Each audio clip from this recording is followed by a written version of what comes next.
terjun ke dunia perfilman. Mungkin nggak banyak orang tahu, tapi aku dulu memilih untuk ke dunia perfilman. Yes, dunia perfilman. Mungkin kalau dilihat sekarang nggak gitu relate ya dengan bidang yang aku lagi geluti. Tapi langsung aja yuk kita coba bahas tentang topik ini. Aku mulai pendidikan di dunia perfilman saat aku kuliah. Aku ngambil film production dan juga aku ngambil program pathway supaya aku bisa belajar di Indonesia juga dan juga di negara yang aku pengen tuju yaitu Australia.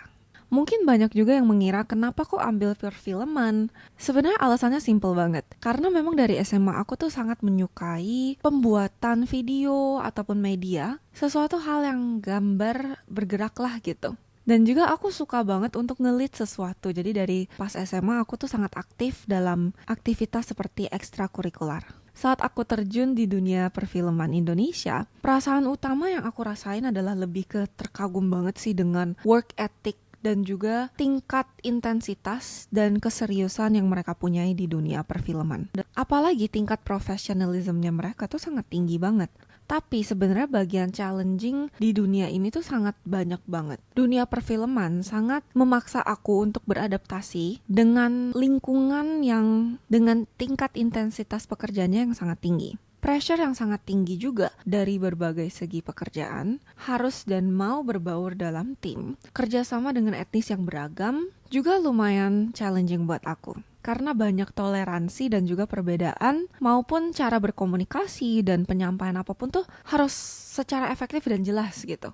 Tapi dengan kesabaran dan juga menuangkan effort yang tinggi juga di dalam dunia-dunia itu, hal-hal itu sangat mendukung aku supaya bisa sampai di titik ini, dimana aku ngerasa sangat banget mendukung kehidupan pekerjaan aku sekarang.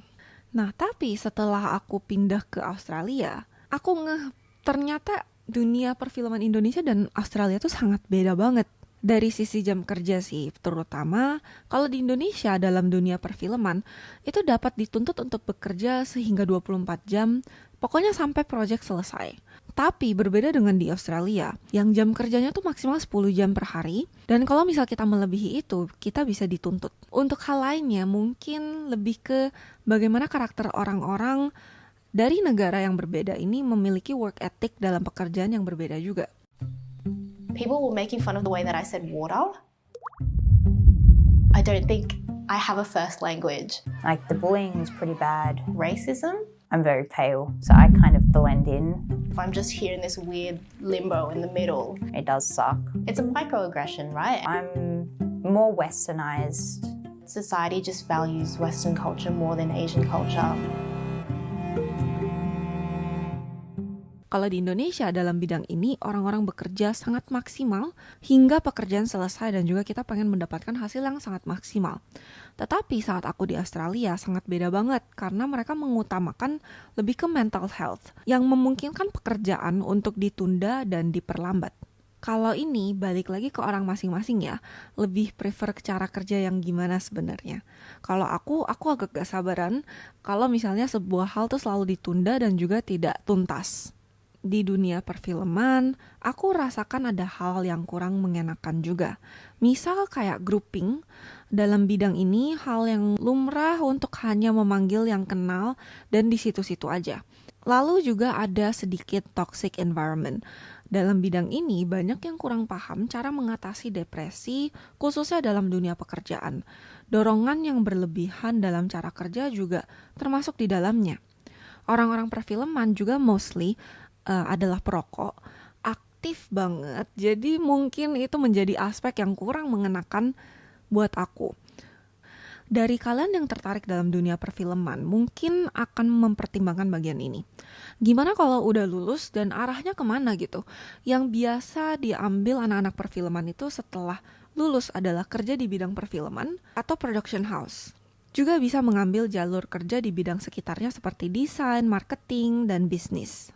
Untuk aku yang udah lulus dan gak berkarir di dunia perfilman, aku tetap merasa berguna banget apa yang aku dapatkan dari pelajaran di perfilman itu. Sangat membantu dan mendukung cara aku bekerja sekarang.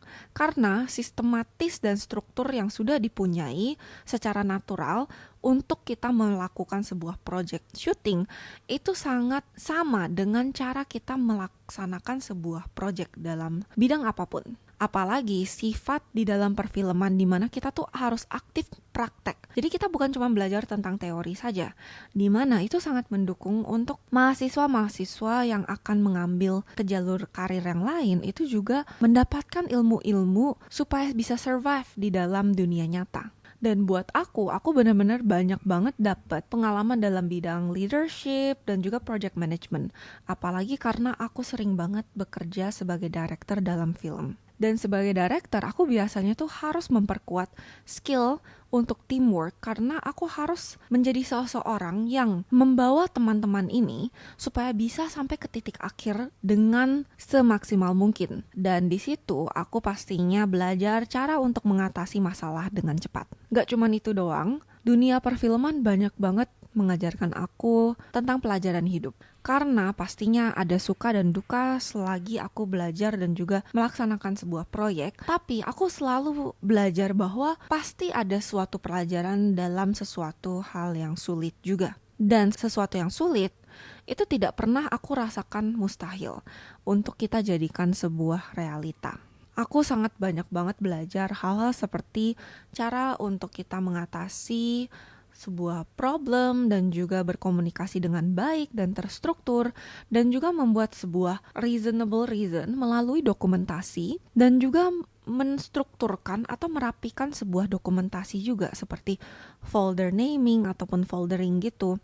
Dan yang pastinya sangat mendukung aku untuk mencari jati diri aku sendiri. Oke, sekiranya begitu dulu untuk cerita dari aku. Kalau kalian tertarik mencoba dan juga terjun di dunia film, feel free untuk tanya-tanya juga ya. Jangan lupa untuk klik tombol likes dan subscribe. Dan boleh banget kalau kalian pengen request cerita tertentu dari aku.